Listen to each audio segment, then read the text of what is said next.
হযরত আদম আলাইহিস সালাতু ওয়াস সালামের প্রথম দিকের দুই ছেলের নাম কি বলেন? হাবিল কাবিল। আপনারা জানেন কিনা এক ভাই আরেক ভাইরে মারছে, যে কে কাকে মারছে? এই যে বারবার জিজ্ঞেস না করলে তো ভুল করবেন। কে কাকে মারছে? কাবিল হাবিলকে মারছে। ভাই সহি জবাব দিছে। এই মারামারির আগে দুই ভাইয়ের কিছু কথাবার্তা হয়েছে, সেই কথাগুলো আল্লাহ কোরআনে এনেছেন।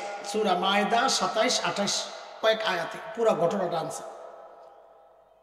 আমি দুইটা আয়াত পড়ি, এরপরে শুনেন কি বলতে চাচ্ছি। আল্লাহ বলেন, ওয়াতলু আলাইহিম নাবা বনাই আদম বিল হক إذ قربا قربانا فتقبل من أحدهما ولم يتقبل من الآخر قال لأقتلنك قال إنما يتقبل الله من المتقين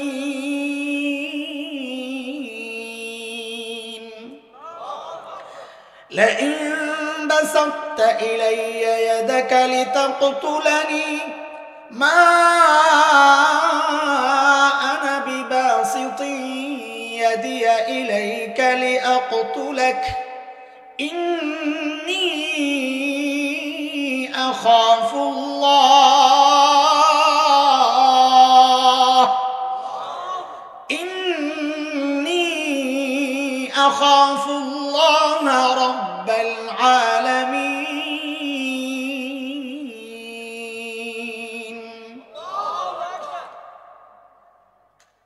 এক বোনকে বিয়ে নিয়ে দুই ভাইয়ের গন্ডগোল, আকলিমা। ওই হিস্ট্রিতে গেলে সময় যাবে, আমি খালি সংক্ষেপে এতটুকু বললাম। তো হিসাব মতো পায় হলো হাবিল। এখন বোনটা সুন্দরী হওয়াতে কাবিল ছাড় দিবে না, না আমি বিয়ে করব। তো বলে চল কোরবানি দে, এই সময় সিস্টেম ছিল এটা। যার কোরবানি কবুল হবে সে বিয়ে করবে। এখন যেমন লটারি দেয়, ওইটা ওই সময় ছিল এই সিস্টেম। কোরবানি কোরবানি কেমনে কবুল হইতো? ওই যে জইলা আসমানে উঠে যায়, এই হলো কোরবানি কবুল। তো দুইজনে কোরবানি দিছে, কোরবানি কবুল হয়েছে হাবিলেরটা। কাটটা দুনিয়ার যত জালিম আছে সব জালিম এক জায়গায়, সবাই এক। সেটা হইল নিয়ম অনুযায়ী যদি জিততে না পারে, সিস্টেম মতো যদি জিততে না পারে, তো পেশি শক্তি দিয়ে জিততে যায়। কথাটা মনে হয় বুঝেন নাই আপনারা। সব জায়গায়, একেবারে দুনিয়ার সব জায়গায় নির্দিষ্ট নিয়মে যদি জিততে না পারে, তো জিতে কেমনে? জোর করে নিজের ক্ষমতা দেখায়। তো কাবিল আর ব্যতিক্রম না, জালিম কাবিল। লটারিতে হাইরাই কাবিলের ওই ঘোষণা, লা আক্তুলান্নাক, তোরে মেরালাম, সোজা কথা। তা হাবিল বলে কি, ভাই আমারে কেন মারবা, আমার দোষটা কি? ইন্নামা ইয়াতাকাব্বালুল্লাহু মিনাল মুত্তাকিন, আল্লাহর সিস্টেম হচ্ছে আল্লাহ মুত্তাকির আমল কবুল করে। তুমি বাবার হুকুম অমান্য কইরা গুনাহ করছো, তোমার আমল আল্লাহ কবুল করেন না, এই দোষ কি আমার? শোনো রে ভাই, তুমি যদি আমাকে হত্যার জন্য তোমার হাত আমার দিকে বাড়াও, মা আনা বিবাসিতি ইয়াদিয়া ইলাইকা লিআকতুলাক, আমি কিন্তু আমার হাত তোমাকে হত্যার জন্য বাড়াবো না। কেন? এই অপরাধটা আমি করব না কেন? তাহাবিল বলছে, ইন্নী আখাফুল্লাহ রাব্বাল আলামিন, আমি রব্বুল আলামিন ভয় পাই, আর যে রব্বুল আলামিন ভয় পায় সে অপরাধ করতে পারে না। এই জন্য বলছি, আল্লাহ তাআলার দ্বিতীয় হুকুম, আল্লাহ বলেন আমাকে ভয় কর, আল্লাহকে ভয় করা। আল্লাহর ভয়ে যে গুনাহ থেকে নিজেকে বিরত রাখে, আল্লাহ তাআলা বলেন তার একমাত্র ঠিকানা হচ্ছে জান্নাত।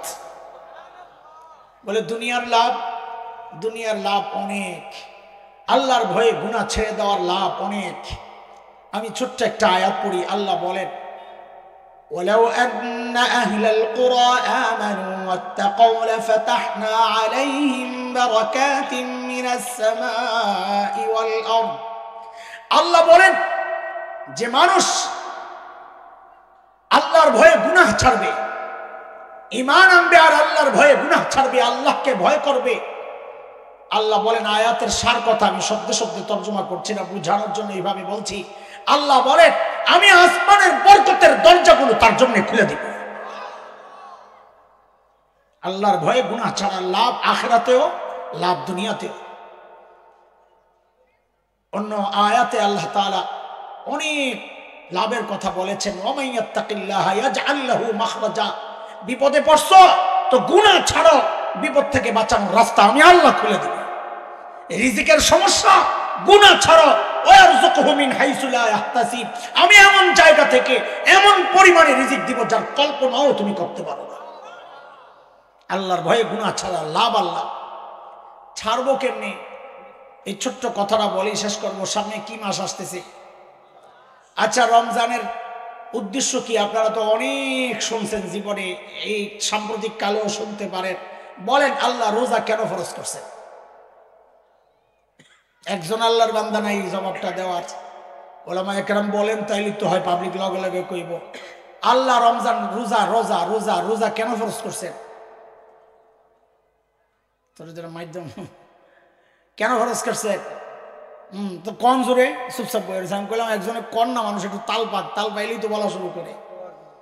আল্লাহ বলেন, ইয়া আইয়ুহাল্লাযীনা আমানু কুতিবা আলাইকুমুস সিয়াম কামা কুতিবা আলাল্লাযীনা মিন ক্বাবলিকুম লাআল্লাকুম তাত্তাকুন।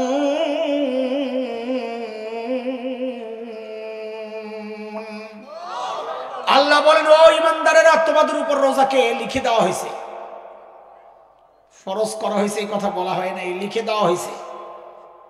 এটার অনেক বেশি গুরুত্ব রাখে। আমি এখন ওই ব্যাখ্যায় গেলে ঝামেলায় পড়ে যাব।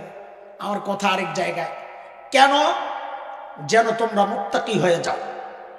বোঝা গেল রোজার মধ্যে এমন কিছু আছে যে মানুষকে মুত্তাকি হওয়ার একটা প্র্যাকটিস করায়।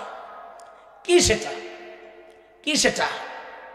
দেখেন, দুনিয়ায় এই একমাত্র আমল যা একটা অপরাধীও যদি করে সেও গোপনে এই আমল নষ্ট করে না। আপনি খেয়াল করেন, একটা দুষ্ট লোক রোজা রাখছে, সেও ঘরে গোপনে পানি খায় না, না খায়।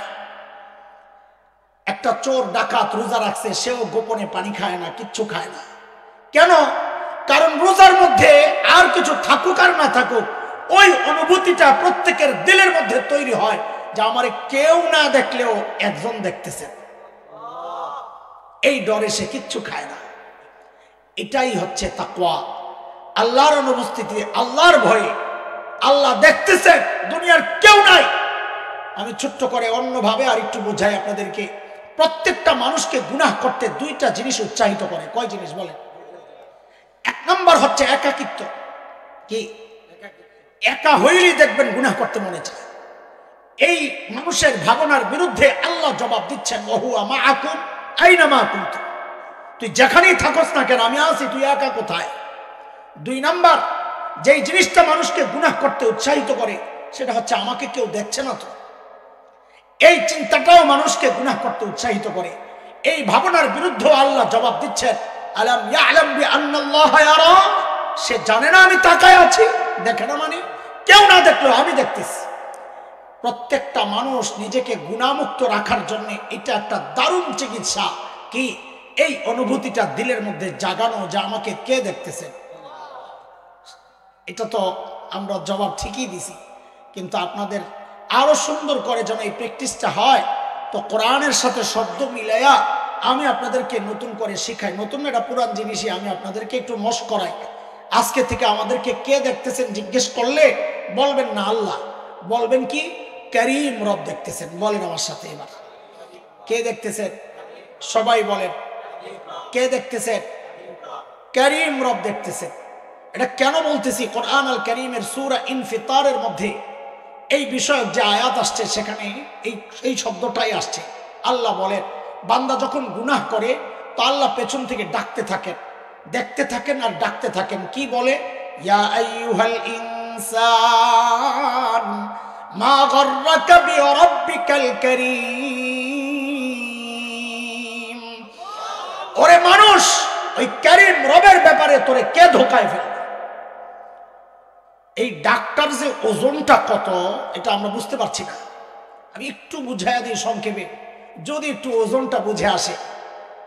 কারীমের অর্থটা বুঝলেই ওজনটা কিছুটা বুঝে আসবে। কারীম কাকে বলে?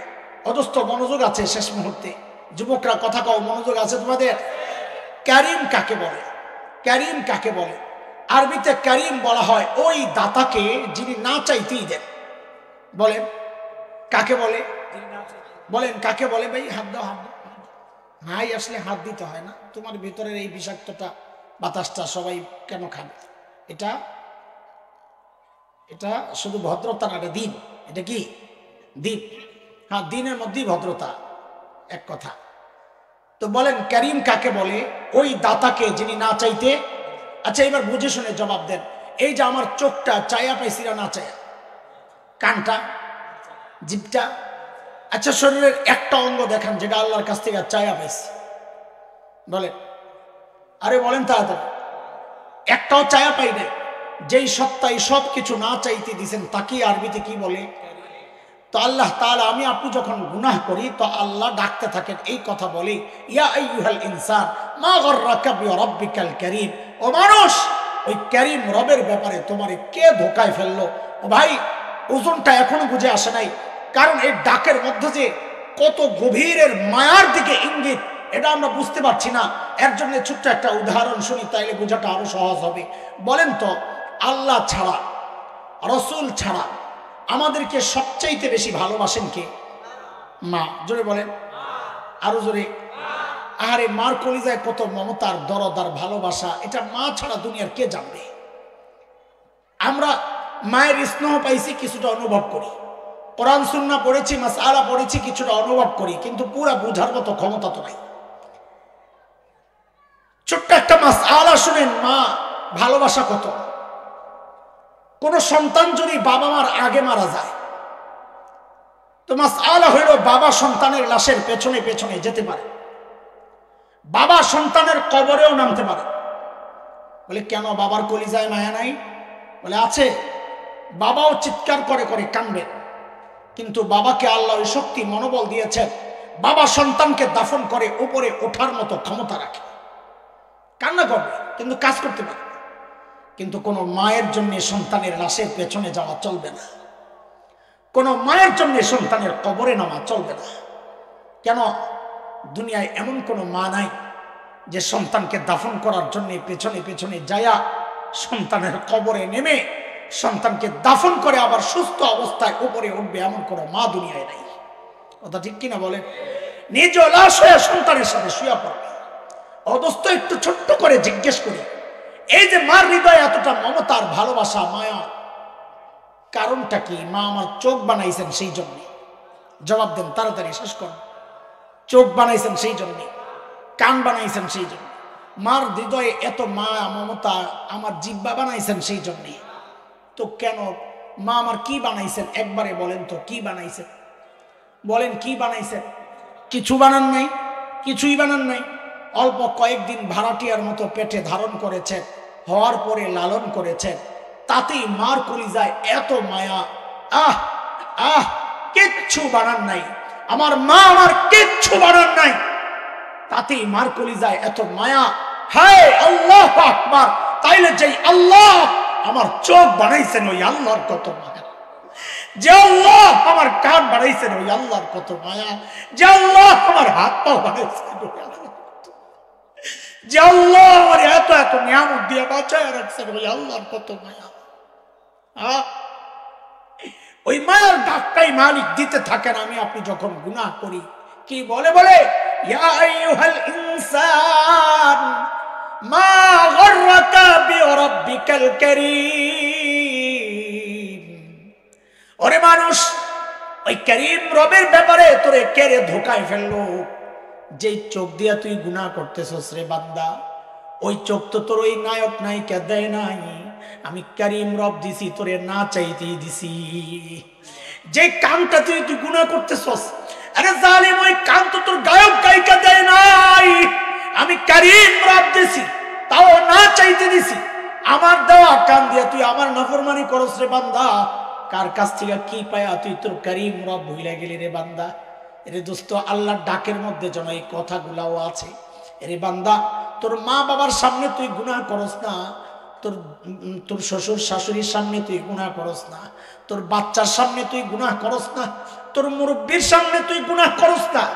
আর আমি কারীম রব বলতেছি, আমি তাকায় আছি, ডাকতেছি, তাও তুই গুনাহ ছাড়স না। কিরে বান্দা, আমার দাম বুঝে তোর কাছে তোর বাচ্চার চেয়ে কমে গেল রে, আমার দাম বুঝে তোর কাছে তোর মায়ের চেয়ে কমে গেল। আমি বলতেছি, আমি তাকায়া তাকায়া ডাকতেছি, তাও তুই গুনাহ ছাড়স না, আর ওদের সামনে তুই গুনাহ করস না। আরে ভাই, আরে দোস্ত, প্রত্যেক গুনার সময় যদি খালি এই চিন্তাটা দিল আর দিমাগের মধ্যে বসানো যায় যে আমারে কে দেখতেছেন, জোরে কন ঠিক করে রাখো, রব্বে কারীম দেখতেছেন। কে দেখতেছেন আর কি করতেছেন? ডাকতেছেন, বলেন দেখতেছেন, আর বলেন দেখতেছেন, আর একটা কথা লাগাইয়া দেন, ফেরেশতারা লিখতেছেন। বলেন ফেরেশতারা কয় কথা হইল? আমারে কে দেখতেছেন, কে দেখতেছেন, কি করতেছেন, ফেরেশতারা কি করতেছেন, আহা সব লেখা হয়ে যাইতেছে। রব্বে কারীম দেখতেছেন আর ডাকতেছেন, ফেরেশতারা লিখতেছেন। এই চিন্তাটা যদি দিল আর দিমাগের মধ্যে বসানো যায়, আল্লাহর কসম খায়া বলি, আল্লাহর কসম খায়া বলি, একটু প্র্যাকটিস করে দেখেন, ইনশাআল্লাহ ইনশাআল্লাহ গুনাহ ছেড়ে দেওয়া সহজ হয়ে যাবে। ওই প্র্যাকটিসটাই রমজান মাসে হয়। তো আল্লাহ বলেন, রোজা ফরজ করছি আমি এই জন্যে যেন ওই বারবার এই কেউ না দেখলো আল্লাহ দেখতেছেন, এই প্র্যাকটিসটা বান্দা সারা মাস করবে, এটা যেন অব্যাহত থাকে সারা বছর। এই জন্যই আল্লাহ তাআলা আমাদের উপর রোজাকে ফরজ করেছে। ইনশাআল্লাহ ইনশাআল্লাহ আল্লাহ তাআলা দুইটা হুকুমের কথা বলেছি সূরা হাশরের 18 নম্বর আয়াত তিলাওয়াতের মাধ্যমে, যা আল্লাহ আমাদেরকে দুইটা হুকুম করেছেন। এক হচ্ছে, এই ইমানদার আমাকে ভয় করো। আমরা আল্লাহকে ভয় করব। আল্লাহকে ভয় করার মানে হচ্ছে আল্লাহকে ভয় করে গুনাহকে ছেড়ে দেওয়া। ভয় করি ওই বাপরে বাবা, আল্লাহ গেলে আমরা মারবো রে ভাই, এইটারে কয় না আল্লাহরে ভয় করা। বুঝে আসছে কথা? আল্লাহরে ভয় করা মানে গুনাহ ছেড়ে দেওয়া। বলেন আল্লাহরে ভয় করা মানে, আল্লাহরে ভয় করা মানে গুনাহ ছেড়ে দেওয়া। আল্লাহরে মহব্বত করি মানে আল্লাহর হুকুম না ছাড়া, আল্লাহর হুকুম মানা, আল্লাহর যা নিষেধ করছেন তা থেকে বিরত থাকা। নবীকে মহব্বত করি মানে নবীর সুন্নাহ দিয়া জীবনকে সাজানো। খালি মহব্বত মুখে মুখে বলার জিনিস না, মহব্বত কাজে পরিণত কইরা দেখানোর জিনিস। কথা বলেন? হ্যাঁ, এই জন্য আমরা আল্লাহরে ভয় করবো ইনশাআল্লাহ। কিভাবে? গুনাহ ছাড়ার মাধ্যমে। বলেন কিভাবে? আর একটা হুকুম আল্লাহ করেছিলেন আখিরাতের প্রস্তুতি নেওয়ার জন্য, নিব ইনশাআল্লাহ। কিভাবে? ওই যে নবী বলেছেন 5 জিনিস, জীবনের মূল্য দাও মৃত্যুর আগে আগে এইভাবে, যৌবনের মূল্য দাও বার্ধক্যের আগে আগে ওইভাবে, সুস্থতার মূল্য দাও অসুস্থ হওয়ার আগে আগে ওইভাবে, হ্যাঁ অবসর সময়ের মূল্য দাও ব্যস্ত হওয়ার আগে আগে ওইভাবে, আর গরিব হওয়ার আগে আগে এই সচ্ছলতার মূল্য দাও, দান সদকা করো। তাইলে অসময়ে তুমি না পারলেও আল্লাহ অসময়ে সময়ের আমলের সওয়াব আল্লাহ অসময়ে উঠায়া দিতে থাকবেন ইনশাআল্লাহ তাআলা। আল্লাহ তাআলা আমাদেরকে যেভাবে আল্লাহকে ভয় পেলে আমরা জাহান্নাম থেকে বাঁচবো, যেভাবে আখিরাতের প্রস্তুতি নিলে জান্নাত পাবো, আল্লাহ ঠিক ওইভাবে আমাদেরকে আমলগুলো করার তৌফিক দেন। আমিন। ওয়া আখিরু দাওয়ানা আলহামদুলিল্লাহি রাব্বিল আলামিন। আসসালামু আলাইকুম ওয়া রাহমাতুল্লাহি ওয়া বারাকাতুহু।